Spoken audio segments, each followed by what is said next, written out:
Ladies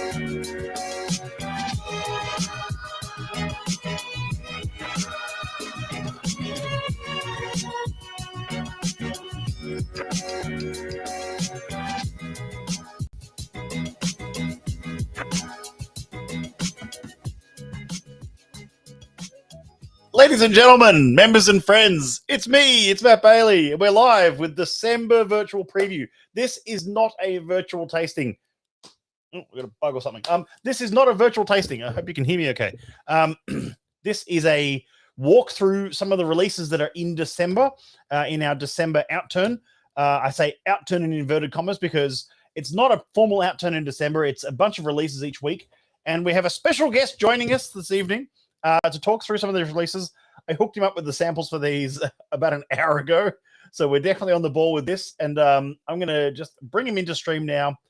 Please welcome to the stream, of course, the wonderful, the enigmatic, the marvelous. Have I talked him up enough? It's our state manager from Victoria. It's Alex Ward. Woohoo! Yeah, that was it. That was good. Did you like the intro? Oh, mate, that is without doubt the best introduction I've ever received in my life. So I'll take it. You're now enigmatic. That's right. I mean, most people leave the room when I arrive, let alone give me an introduction like that. So it's good. It's good. Good evening to Dov, who's tuned in from his Melbourne accommodation. Welcome to Victoria, Dov, flowing in from Queensland.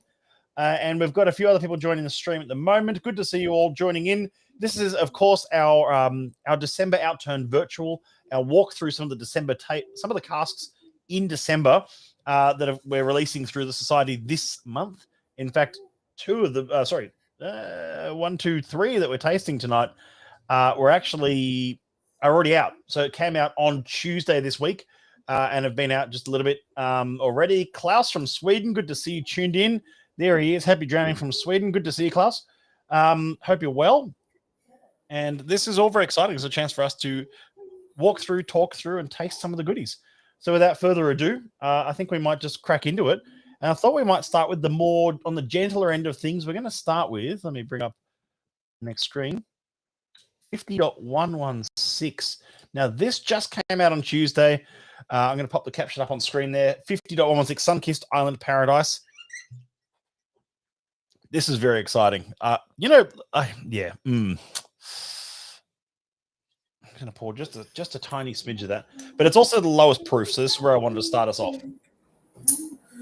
50s are always very exciting. This is brilliant.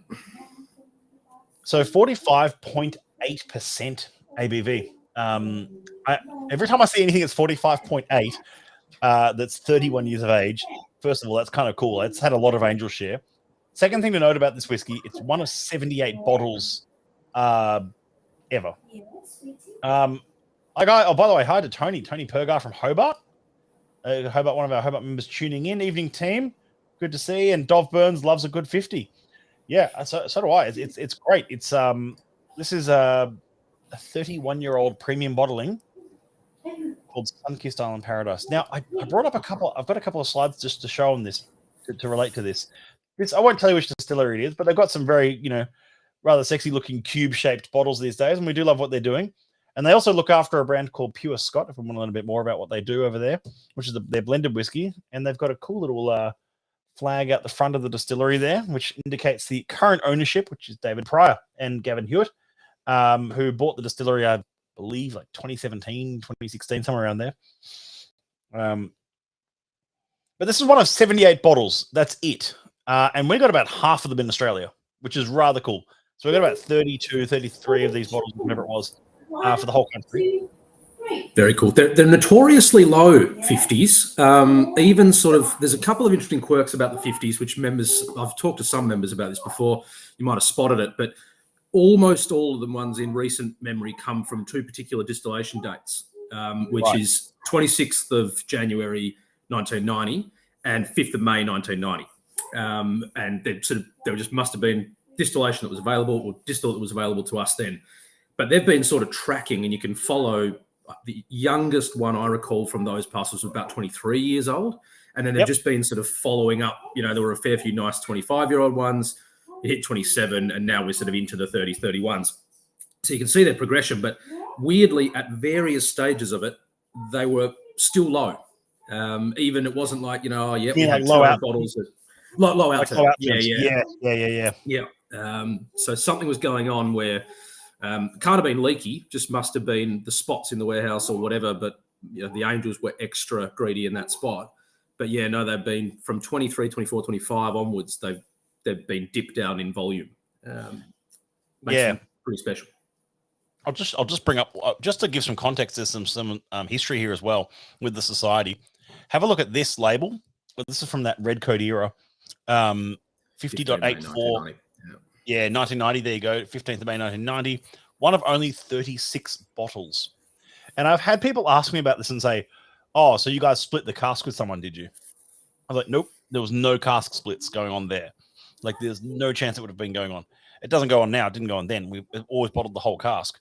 And it only yielded 36 bottles to that cask. So some of these casks I don't think were, if I'm being completely honest, they probably weren't very well looked after. There was so many changes in ownership and different things happening before Mr. Pryor took over. And there was that whole sort of era where they were part of a, it was going to become what was it called? A holiday destination. There was that's right. We got into a holiday resort and then couldn't help themselves, and they signed an agreement to say they wouldn't distill, but then they wanted to distill. And Diageo, the contract from Diageo is stipulated a maximum of 100,000 liters per year, which was, it's like it makes it a tiny distillery in Scottish standards. Even by modern Australian standards, that'd be a tiny distillery. But and there was another one I brought up. The quality time. That was one we saw locally. That was so good. So that was 144 bottles yielded from that. That was a great whiskey, and that was recently opened at Whiskey and Almond as part of their archive releases. So that was opened up, I think, around August or September this year. The other fun little quirk of the history of 50 labelings, just while we pulled up the label, I think I can't find another example. There might be one, but I haven't come across one where when they did the 2017, what I call the character label rebrand, changed it from the bold code era, there must have been some bottles done under the old label that either they had left in the vaults or in the archive somewhere, because I think 50.82 might have been one of them. And then they had enough left that they actually relabeled it under the character label at the time. So I think there's maybe one bottling that actually you can get in two different labels, and it's a 50. You found a one dot something that fell into that category as well, didn't you? Oh, maybe there was. Yeah, maybe there was a one as well. And I think maybe, from what I can tell, it was either archive stock in the vaults that they decided to bring back out for the sort of the rebrand, or and you've been helpful with context around this research and stuff as well, but where chapters get given some supply and then for whatever reason it doesn't, they cancel the order, or they change the allocation or whatever, and so it kind of comes back. Might have been that. So they received it back and went, okay, it never really made it to the market, but we can relabel it for the character era and put it out again. This is a shockingly easy drinking and good whiskey. Like, I mean, I'm not sure, like, as if you wouldn't expect it to be being a 31-year-old lowland like it is. Yeah. Oh, the nose on it's spectacular. Just absolutely what you'd want from that kind of lowland. It's the freshness, the grassiness, but so much fruit. So much fruit. There's a comment here from Justin Farmer who writes, "I'd love to go to a sun-kissed island paradise given the current Melbourne summer." Is that your first hint, Justin, of what you want us to get you for Christmas? Are you looking for a holiday? Are you looking for an airfare ticket? Interesting. Okay, that might be the first hint. Okay. It's also worth noting, I mean, I'm always going to come across as biased if I say this, but this is a single cask strength, 31-year-old distillery 50. I encourage anyone to look up the price of what the 30-year-old core range bottling goes for. It's a great whiskey. I've had an opportunity to try it already. I think it's great. But there's a value in this is insane. This is $775, which is not by anyone's standards, that is not a cheap whiskey. But it's definitely the value for what it is, of what a 31-year-old single cask second fill bourbon barrel goes for is quite insane. And like you said too, Matt, I mean the kind of tumultuous history with this distillery. It didn't exactly have as bad a history as some of the ones that closed or were mothballed for long periods, but there's going to be pretty big production gaps in there somewhere, and this is obviously old stocks from a long forgotten operation of the distillery. So it'll be fascinating to see. Obviously, there's new stocks as well, and like what David's making there or his team are making, that'll start coming out as IBs at some point, I assume. So you better compare. But this era is you can't ever get it back. No, you can't. History, liquid, And they're doing a peated run now as well at the distillery. They've been running the peat since about 2018, I think, or somewhere around there. That's interesting. I conceptually like the idea because it's a bit of a change, and it's fun to do 2 runs. But man, it feels a bit like they're messing with my favourite blood knock doing that. It's not what I'd associate. It could be really good, and we're actually going to touch on our mainland peated whiskey shortly in this lineup tonight. But yeah, we'll see how we go. For those who've just joined us, we are Alex and I just tasting through 50.116 Sunkissed Island Paradise. Just our first dram of the night. Something a bit delicate, a bit sort of old, a bit refined, and supremely tasty gear. Supremely tasty. Okay, so let's. Why don't we move on to dram number 2 for the night? Let's question from Dov Burns: will there be a virtual pub before the end of the year in early 2023? Dov, that's a good question. We don't have virtual pub planned for December, so no. But we might look at doing one in Jan or Feb. Virtual pub's a bit of a Goliath of a format. It takes a lot of organizing to put together with all the different parties involved. We'd love to do it, and we'll strongly consider doing it. It worked really well in lockdowns because the whole idea behind virtual pub was you couldn't get to the pub. So it's like, well, you go to the pub. So now people can go to the pub. Maybe there's less people interested in virtual pub. Maybe we can bring it back.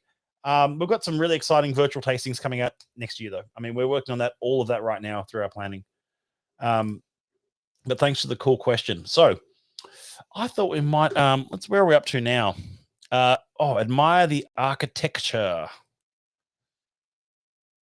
So now this one is actually, I'm going to pop up on the screen here. You can see this one is available next week. This is not out just yet. This is an upcoming release. Rather exciting to be able to taste this. I've got a bottle here.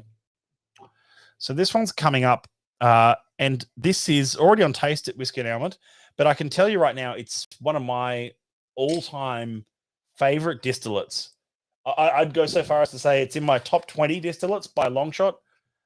Maybe cracks top 10 sometimes. I know that's a big call for how many distilleries there are out there, but it is such an old school style of whiskey, 77, and I always try and make an effort to grab these. I bought one a while ago, a 77.52 or something. It was one of my all-time favorite whiskeys. You might know the brand. Your distillery often has itself branded as the Singleton, as you might see there. They even sometimes disclose a distillery as Glen Ord on the bottle there. They don't try and hide the fact that they don't really use the name Ord. They use the name Singleton. And it's a bit of a grainy photo, that one. I don't know why, but there you go. And then it's got some nice, very typical looking stills. It's a very old school distillation method, wooden washbacks. It's quite something. But we're going to have a taste of 77.72.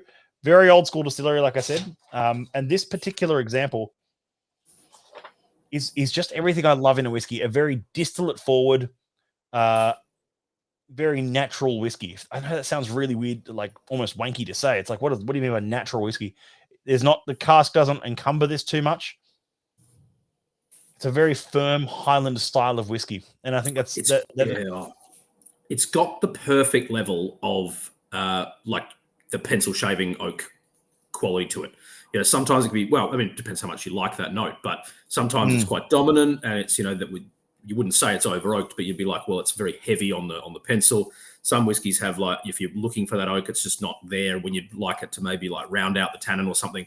But this one's just right on the money, which actually is interesting because now I think of it, I reckon I mainly know this for spicy and dry category. I think that's probably where I'd see this land most of the time. But it just carries just a little bit of that sort of mechanical oils, like Hessian rags, mechanical oils. That sort of like it's quite mineralic, salty, meaty, malty beer. Definitely the lots of that malty. barley. It's cereal Yeah, forward, isn't it? Yeah, it's very very cereal, which I love in a whiskey. I'm sort of, I don't know. I mean, my whiskey, everyone goes through a different part of their whiskey journey, and everyone does that thing where they only chase big sherried whiskeys or only chase massive Islay whiskeys and stuff. But I'm definitely still going through that phase where I'm chasing very cereal driven, fruit driven, uh, great distillates that shine in refill wood. And this is an example of one for me. I agree with you. And if you find things like cereal forward, sort of orchard fruit forward, certain of those categories, that's like a distillate quality. Whereas if you're after, I really like red fruits, sure, but you can get that from a particular cask, and sometimes to the detriment of the actual distillate, or at least it doesn't shine through enough. But anything super heavy on the cereal, super heavy on orchard fresh fruit, you go, yeah, they know what they're doing when they make new make. Yeah. Oh yeah. Like just I've had these older as well. I think there have been a couple of good ones too that I've really enjoyed at like the 11 year. I remember there was one semi recently, but there's been a couple with some like nice 27-year-old age statement type ages on them, and they're fascinating because they don't lose like the quality. You know how like you often find things deteriorate over time or certain things change. They keep it. They maintain that firmness of the character. I know the ones you're talking about. We did have a couple of older 77s through, and they're just remarkable spirit that holds up after in long age as well. Yeah, but just that toolbox rag kind of old toolbox rag and Hessian cloth and thing going on here. Absolutely love that. A little bit herbal, tiny bit of herbal medicine as well on the palate. But it says in the bottle, on the front of the bottle, it says a classical, drier style of Highland malt, spicy, waxy, herbal, dominated by rich malty tones and beautifully structured and well composed. And I think that's a really good example of what it means. It's such a well structured dram. It's so well. I admire the architecture as the name on it. I get it.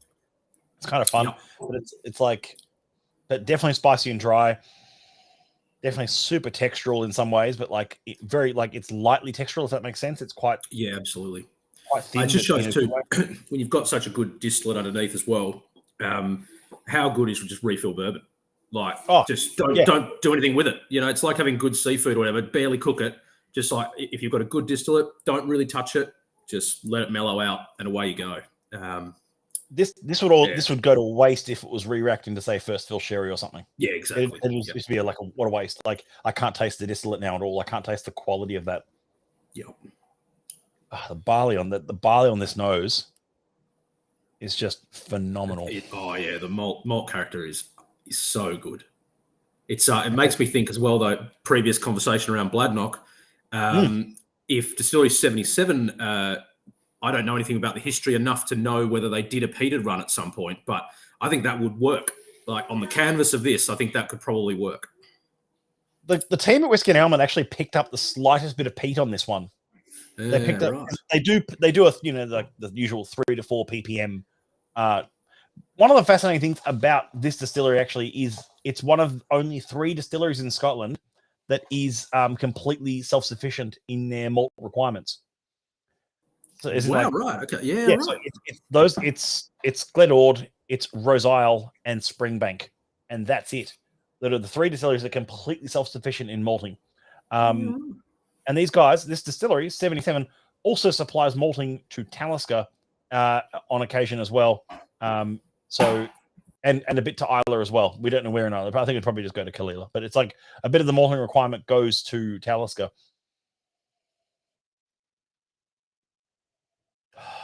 It's such a summer whiskey though as well. This one, it's such a warm weather kind of just chill out on the Sunday afternoon kind of dram. Like pour a big one of these on a Sunday afternoon and just watch the sunset.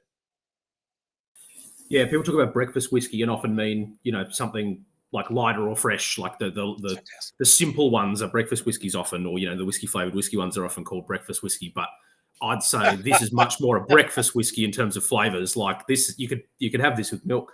Like it's just like a bowl of cereal.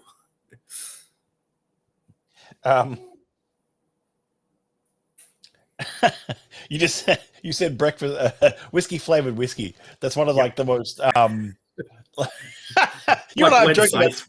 Yeah, I think we'll say, yeah. We've joked about that before. Yeah. Anyway,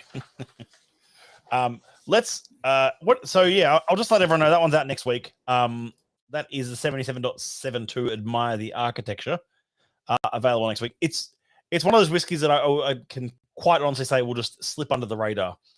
It's not your usual big brash or huge distillery character. It's just got such a great distillate.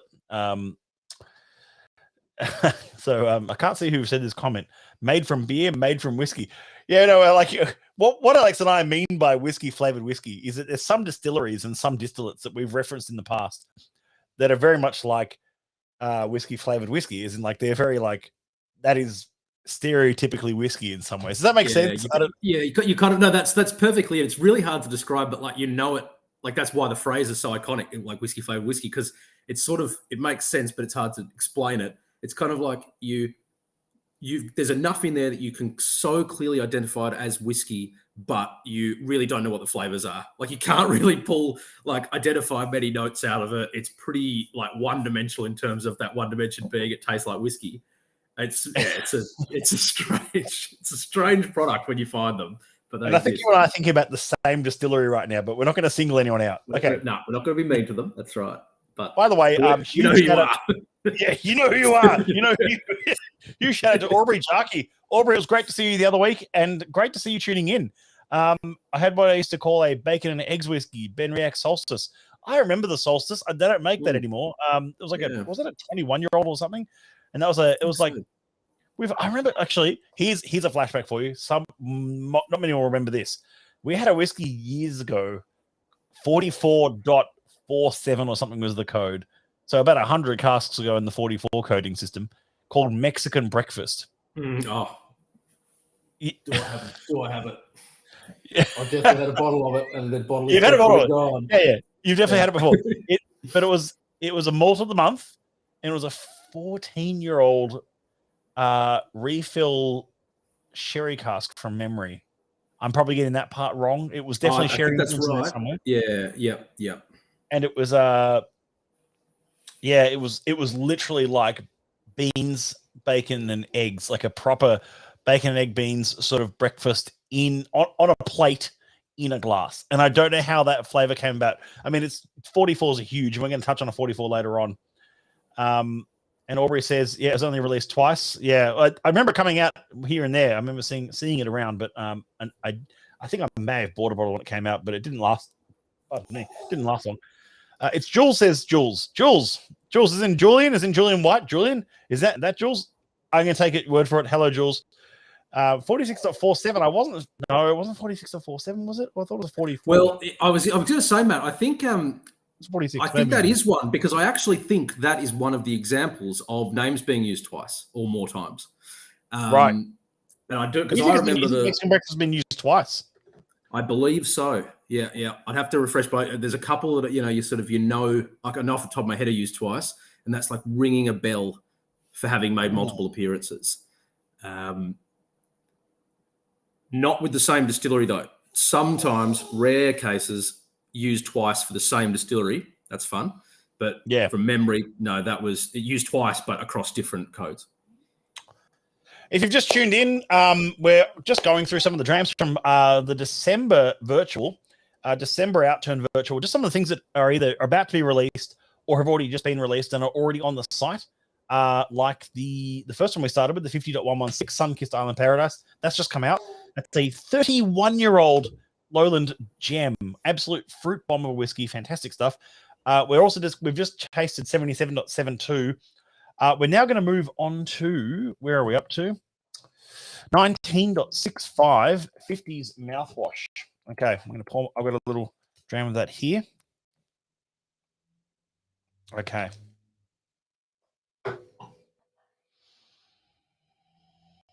Oh, okay. Okay, so let's just talk about Distillery 19. We've had only a few through, and they've come through rather quickly in the last year.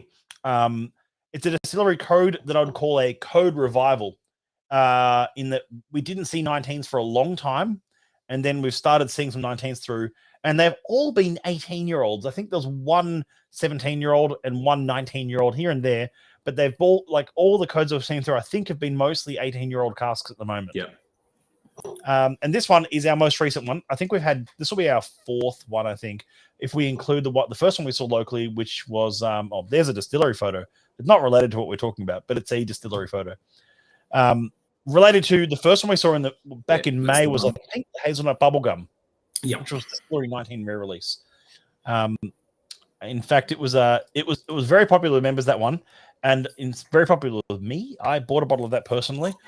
And then we had that in an outturn for the festive outturn for the May edition. There it was, and I think it's all sold out. Obviously, that was back in May, but now we're really excited to have the 50s mouthwash on taste and ready to come up. In fact, when I searched for Distillery 19 releases, one of the research results, this is not me being narcissistic at all, I promise, but was a video of me talking about Distillery 19, talking about hazelnut bubblegum.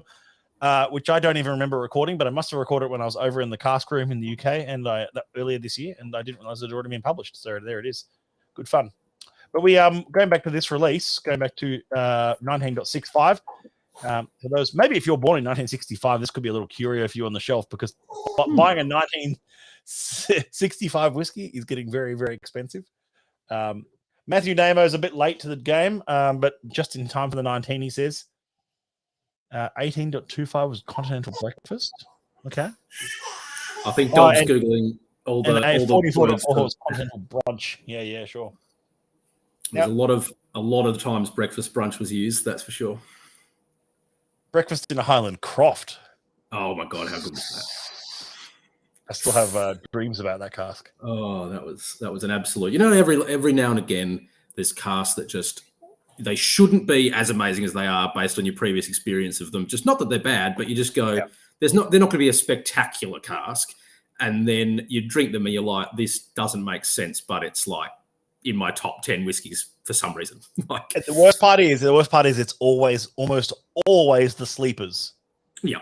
It's the codes that with distilleries that don't have single malt brands or aren't superstars and aren't Springbanks. You know, it's like, oh, they're codes like 122 or 51 or 77 or 3 or something, and it's like, well, 3's actually got a bit of superstar these days, but you know what I mean? Like but yeah, exactly. Yeah, and they hang around, and then Murphy's Law, you don't try them and they've been hanging around for months, then they sell out as you try it and you can't get it. That's how it always goes. That was the Breakfast Highland Croft was like that for me. Yeah. So 50s mouthwash, this just came out and that's available now. It came out on Tuesday. It's an 18-year-old single cask from a first fill ex-bourbon barrel. The way to best describe these 19s, these 19s, I was about to say 18-year-old, these 19s that we get through are so textural. They're so viscous, oily, textural, funky kind of whiskeys. And especially 18 years in a first fill just carries so much flavor. Like juicy oak and vanilla doesn't even begin to describe this one. It's ridiculous. Taste of this one is evident.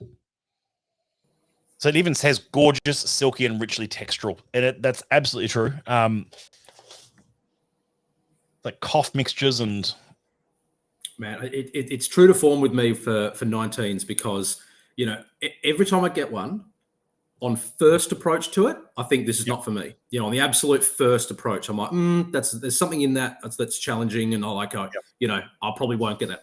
And then breathing usually does it. I know I don't really dilute them, but just like time, and then you go back and like 20 minutes later in the glass or 15 minutes, whatever, and you go, okay, this is a different beast. And they just open up. Which is probably what you say with viscosity and like how much depth there would be there. They just need time. And they open up. They need time, but they open up and they become this, like, that hazelnut note is in all of them. I found there's a sort of a ground hazelnuts with maple syrup kind of vibe in some of them as well. Like it's, I honestly think we're gonna look back on these teenage 19s that are coming through and just be like, man, we had it so good. Like these whiskeys are just ridiculous. Yeah. Couldn't agree more. It's going to be that thing. It's going to be, we do it now already with like codes that become like expensive because of the rarity and they stop supplying to IBs, all these different things. But yeah, you can sort of pick when you're in a golden age of something, and it's going to be like an era of regret when they're not available anymore. If they aren't, I mean, they might continue to be, but yeah, you'll look back and you go, man, I should have gotten more of them. It always goes in waves, and this is just like, this has got waxes and tinned fruit juice and like lemon oil. Yeah, some of the waxiness in these puts, the waxy distillery to shame, because it feels like, Distillery 26 is going the other way, and more modern ones, that especially the ones we've done, are losing that wax quality. And then, there's contenders. Yeah. Yeah, I'd say it varies quite a bit between casks with the 26s. Some are definitely really waxy, but some are a bit more sort of less so. I think it's very cask by cask at the moment with those guys. Yeah. That's great. Like it's like malt biscuits and like tea tree oil kind of vibe, which it smells so much older than it actually says on the label. It's one of those whiskeys. Yeah, you know those whiskeys where you like it tastes like, you smell it and you go, it's like a 35-year-old whiskey, but you smell it and go, is that like 13, 14, 15 years of age?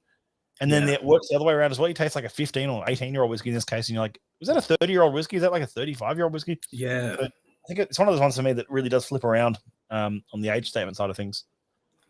Sort of like, just that kind of like when you make cakes with olive oil kind of thing. Like a multi thing that yeah. Well, like I said, that is Distillery 19. There it is in all its glory. It's a very old school building because it is one of Scotland's oldest distilleries, but very modern equipment inside in comparison to what it looks like outside. They do tours now as well. Actually, one little stat I found quite fascinating about this particular distillery is that it actually lose the slide, but it does actually. I read somewhere, you'll like this. I read somewhere that 100% of their output goes into single malts. Yeah, I like to hear that. I think that's good. Rarer and rarer, but I like it. See them. Like, you don't see that's them right. anywhere. No. So I was like, where's it all going? Where's it all going? Send it over to me instead. Yeah. Actually, it's a good point. If it's in a single malt, you'd expect to have seen way. Yeah, interesting. Because it makes sense when you think things go to blends. I don't see much of that distillery. Because it's buried in a Bell's or a Chivas or whatever. That's where it is. But you'd think there'd be more on the shelves. Yeah, where's it all going? Yeah. Anyway, it's a live and learn. Now we move on to 66. Here we go. Love a 66. Oh, love 66. We did mention earlier we're going to touch on to a Highland Peat.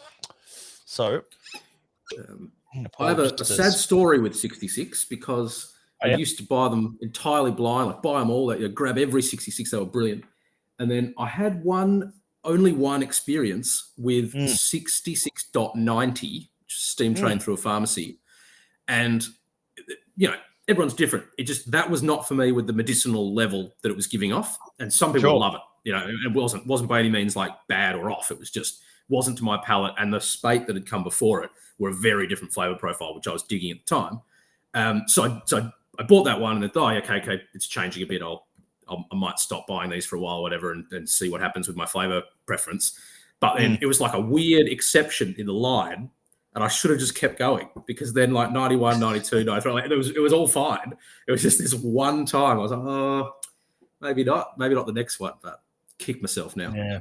Well, they're still coming through and they're still great. And the good news about the 66s at the moment is we're still getting a good level of, say, the sort of 10, 11-year-old sort of varietals, but also things like this, which a 23-year-old from the coal-powered era of this distillery.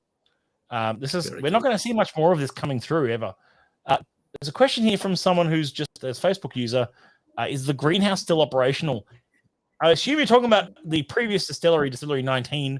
I have to say the name. It's Glengarry. By the way, for those playing along at home, it's Glengarry, not Glengarrioch. But that's one where there is an actual correct pronunciation. Another one I found recently was when someone said, "You got to learn how to say Lecheg or Lecheg or Lechek." And the funny thing is, you walk around the distillery, You walk around Tobermory Distillery, and you'll hear it said 3 or 4 different ways by even people who work there. So I'm less convinced on that one. But like for Glengarry, it's Glengarry. Yes, the greenhouse is still operational as far as I know. I haven't heard anything to the contrary. So there you go.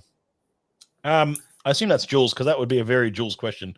That'd be a very like that we're delving into the nerddom here, unless someone's really jumping on me. I reckon someone like Jules, who's done as many distillery tours as I'm sure he has, gets to somewhere and goes, "What's the standout feature?" Because otherwise it's all pretty similar. Oh my god, they've got a greenhouse. Can we tour the greenhouse? Yeah, I can see that. Actually, yeah. And how many times can you look at a Porteous mill and go, exactly, yep, that's a Porteous mill? But wait, you've got a greenhouse? Let's go. You know what? Actually, I'll tell you something to check out. If one of those distilleries that I think everyone tours at least once is Aberlour. It's right in town and in Aberlour, and it's just it's a great distillery to do a tour at. They've got a rock water filtration system out the back of the distillery that's not part of the tour, that they use as their water filtration system. That is phenomenal to look at. So good. And everyone misses it on the tour. It's like, and if you sneak out the back of the distillery just in between the tour, it's like cool. Anyway, Portent of Deception. Portent, of course, it's playing into the fact that it's matured, extra matured, I should say, for 3 years in a second fill export hogshead. So October 1997, I think it was 98 when they stopped running the coal-powered stills at Ardmore Distillery, I'll say, sorry. They stopped running the coal-powered era of this distillery. The whole sort of operation changed. It was Ardmore and Glendronach that were the last 2 distilleries in Scotland to change from coal to direct steam-powered or direct fire. There you go. You can see that photo doesn't really show you the full extent, but just beneath the stills, you can see they're raised. There's sort of a walkway on the right side, and on the left side of that walkway are the old doors where they used to shovel the coal in to power up the stills, which is just so cool. And I think, and I've tasted these coal era 66s before in the past, and they've often been quite they're a different textural quality from other 66s. Modern 66 is great. It's consistent, it's clean, it's rich Highland smoke. But these ones were just a different beast. And I think from the very light, it doesn't look like a port cask. It's very light in color, but it's second fill port for 3 years, so it doesn't actually play around with the spirit too much, thankfully. Yeah, it's got none of that sort of red hue or like where the golden line, there's no sort of red tape with the golden ring. So I wouldn't have picked it on sight as being any type of port cask. No, it's definitely. Oh wow! Have you had a taste of that yet? I have. It is. There's a lot to unpack. Yeah, there's a lot to unpack on this one. I mean, Pete's there. Chick. Yeah. That's flavour note number 1. I love that campfire. Like Highland Peat, so underrated. I mean, these areas like Isla. I mean, I can't really say this because I love Isla as well, but the people who rave about Isla as being kind of the only peat. It's like, and if you've grown up with it and that's your favourite peat, sure, but like it's such a different peat to other types of smoking. And I reckon that Highland peat with the clean, like I think you said just before, the cleanness to it, but that campfire smoke is just brilliant. Oh. It's like it's not even tobacco smoke. It's just this amazing clean fire smoke. I'll go you one further. It's the bonfire. It's the beach bonfire the next morning. Like the smouldering sort of The embers after the next morning of the beach bonfire for this one, and there's just that hint of like gamey meats, and like black pepper as well. And it does have, I think the beach is right because it's got that slight salinity. It's just there's a little bit of sand. Saline. Yeah. Very farmyardy though, like super farmyardy, like coal bricks and the port thing is really interesting, isn't it? On the palate, I'm not. It's hard because I knew what it was because I read the label, but I'm not even sure I would have called it as port on the palate. It's obviously not, but it's not straight bourbon. That's evident. But like, I'm not. I don't agree. I don't think that the port is. I actually don't think it's evident that it's not straight bourbon. You could convince me it is. You could convince me it's a very sweet ex-bourbon cask. Yeah, it's hard to know now. Like you can't sort of unknow what you know, but maybe I would have blind. Yeah, because it's definitely not no one all knowns the and things you unknown expect from knowns Port. and known unknowns. That's right. Yeah, That's yeah. right. I mean, maybe Donald Rumsfeld is up to something, you know? Oh man, that was a switched on bloke. That's why he's still, so in control. Yeah, we've properly deviated at this point. We've just had an election. Everyone's got politics on their mind. It's we're delving into mid-2000s American politics for the next hour. Sorry, folks. Yeah. We just beautifully and seamlessly transitioned this to some sort of American podcast about politics. That's good. Do you get that sort of like honeyed beer, like honey heather ale, like a Scottish heather ale sort of beer note as well? A little bit for me, but yeah, I'm not getting a heap of any of the, because maybe it's just such a contrast from pretty much the last three, but that the real cerealness of the new make is definitely not as prominent as notes I assume come from, well, I mean the peat notes as well, but which I guess is obviously grain based. But then the cask is doing something really interesting to all the flavor notes. It's just not what I'd expect from port. It's getting more barnyardy though. Getting more barnyardy, tree bark, yeah. A little bit of fragrant jasmine sort of note. That's phenomenal. Like a jasmine candle. Yes. Yeah. I know what they mean by a show-stopping dram. An absolute, like, this is a showstopper. I can quite confidently say this is possibly one of the best 66s I've ever had. In fact, I would put it up there with I Like Big Butts. That was a 7-year-old. That was phenomenal whiskey. That was cool. It was a 7-year-old sherry butt, and so it was like a big cask and a short maturation. Yeah. So it was like, oh, I don't know about this, and then you tasted it and went, wow, why didn't I buy 3 of those? There was that beautiful era of was it Gritty Turned Pretty was 66.62 or 64 or something. Yeah, that was. I thought it was like .82 or 84. Oh, maybe 82 or 86. Yeah. Good era. Yeah. Great era. In fact, those who was the 8s. Yeah. Those longer term members, anyone who watches this who went to the Australian Malt Whisky Tasting Championship in 2016, so I'm really dialing back a bit here, we had like the society bar set up, and we had like 5 or 6 different drams on pour, one of which was 127.44 Cantina Mexicana, our first proper face release ever at the society. And so I had to to get that bottle into the country in time for champs was an absolute headache, but we made it happen. And the other whiskey we had on one of the other whiskeys we had on pour that night was 66.84, 82. Anyway, and it's rich and slightly naughty as well. Yes, that was the similar era. They were the other cask in that sort of lineup. Yeah. That stole the show. Like it was like 127, whatever. This 66 is ridiculous, and it was something else.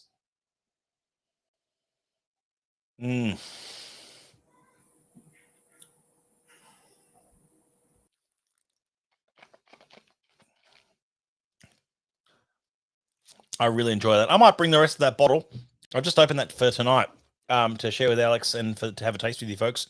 I've got, hold on to the camera. I've got, a little bit more than 7/8 left. I might bring that to the Saturday Christmas party at Starwood to share around. Why not? It's a new release, so share it around. Why not? Share the love. Oh. And I hope to see many of you there, by the way. I hope to see lots of you there at the Saturday Christmas party. It has sold out. So that's not like one of those buy a ticket kind of things. It was like, for those who have booked in, see you there. That'll be great. Fantastic stuff. Yeah, even like the finish on it, just not necessarily the change in flavor that's on the finish, but just the like the length of like that beautiful warming. That's where I'm getting the spirit through now, I think, on the finish. Yeah. That's the kind of whiskey. It's look at that proof as well, 53.5. That's like perfect proof for a nice old whiskey, just mid-50s, very drinkable. Amazing. We've got one more just to close us off for this live stream. I did promise a good time, not a long time. So that's why we're just going to pound through this. But it's a chance for you to ask questions as in chat, or just have a listen to what us two blokes talk a bit of nonsense. So I have here just a little sample of 44.147 worm cinders. Now, this is our malt of the month. This is our main release for December, an 8-year-old, which has had an initial cask of a first fill Oloroso butt and a final cask of a first fill Oloroso butt. This is a sherry into sherry extra maturation, which is unusual. You always often see, ex-bourbon into sherry, or, but sherry into sherry is unusual.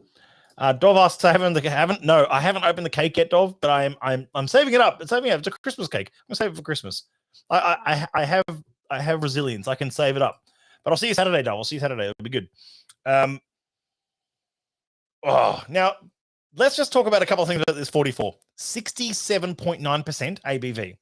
Now, when the bottle got delivered to two of our partner bars, Captain's Balcony and Whiskey and Element, they both said, no, that proof is just ridiculous. It's going to be not enjoyable to drink it at that proof. But then when they tasted it, they went, oh, wow, that's actually really integrated for that proof, that it actually drinks really well. And I've said this before, and I think I wrote this on a Facebook post about it. You have whiskeys that taste that are 46% or 45% ABV, but they taste hot. They taste like hot to the taste. And I've had that happen before. I've equally had 67, 68% whiskeys that taste smooth and integrated to the taste and not hot. And so the heat on the palate or on the nose, and you go, oh, it's way too high proof, isn't really the proof. It's the integration of the spirit and the cask working together. And this worked really well. This was 6 years in a first fill American oak Oloroso, and then 2 years in a Spanish oak Oloroso. So it's an 8-year-old whiskey. It's a youngin' or youngish whiskey, and but it's deep, rich, and dried fruits, very much deservedly so.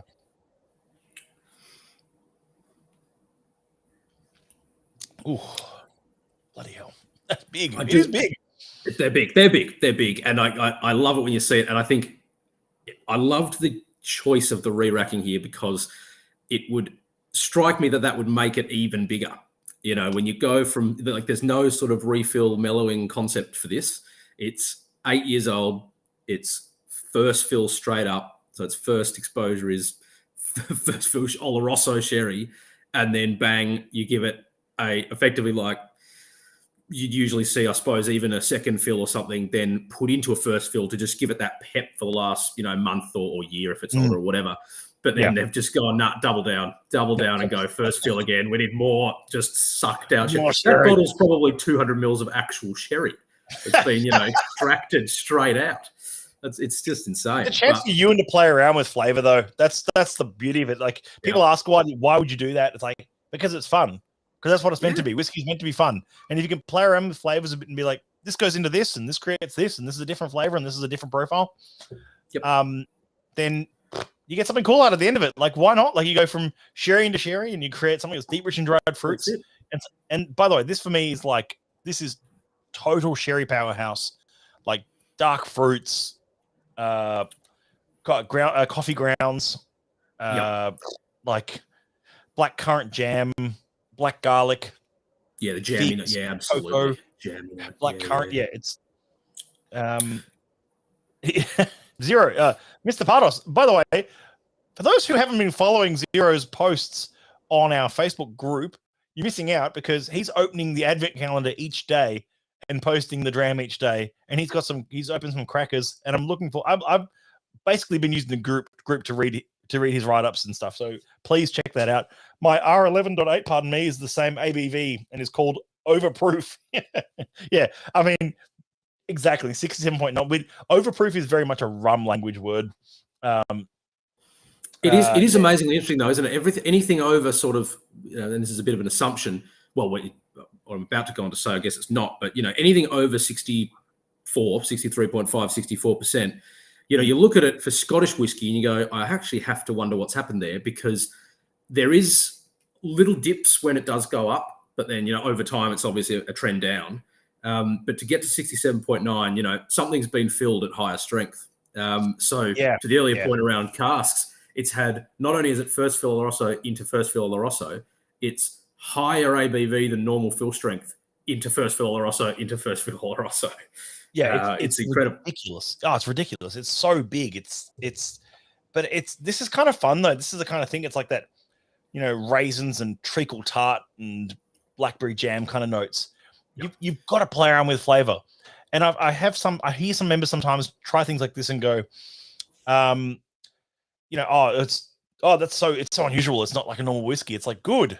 It's good. It's not your normal run of the mill. Oh, that's smooth, or that's nice, or that's smooth. That's or right. That's nice. It's like cool. You know where to find them. The gems are the ones that aren't like that. You can always find those standard style ones. Yeah, like you can always find like if you want smooth and fun and just like smooth and good, yeah, get a Shivers Regal. But if you want flavors that will challenge you and open the world up a bit and go, oh, that's ridiculous. I didn't know whiskey could taste like that. That reminds me of my very first society event I ever went to. And I remember tasting the whiskeys. I've talked about this story a few times. And I remember tasting the whiskeys and going, I had no idea whiskey could taste like that. It's like it's a whole nother world. And that's if this was on taste at that first event I'd done, I would have picked one up on the spot. It's like that's ridiculous. Oh.